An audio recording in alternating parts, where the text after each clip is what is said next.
தமிழ் இனத்தை சொல்லி பேசுறது இதுவரைக்கும் நம்ம எந்த வளமான நாடுகளோட இணைந்து போட்டி போடக்கூடிய லெவல்ல ஒரு தொலைநோக்கு பார்வை.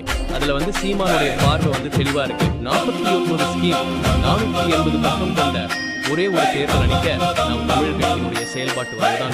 What NK is talking about is a reset button for education. எங்கேயோ ஃபார் அஹட்ல இந்த டெய்ரி ஃபார்மிங்ல மட்டும் கிட்டத்தட்ட 2 லட்சம் கோடின்னு வரும். கரெக்டான செக்டார்ல இன்வெஸ்ட் பண்ணோம்னா கிட்டத்தட்ட 1.5 கோடி பேருக்கு நல்ல வேலை வாய்ப்பு.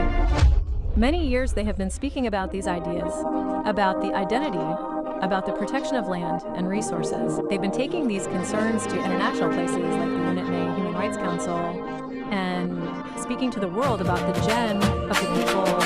மாற்று சிந்தனை உள்ள ஒரே கட்சி நாம் தமிழர் மாற்று சிந்தனையை மக்கள் மத்தியில் தெளிவாக கொண்டு போய் சேர்க்கக்கூடிய ஒரே ஒரு தலைவரா நாம் தமிழர் சீமான்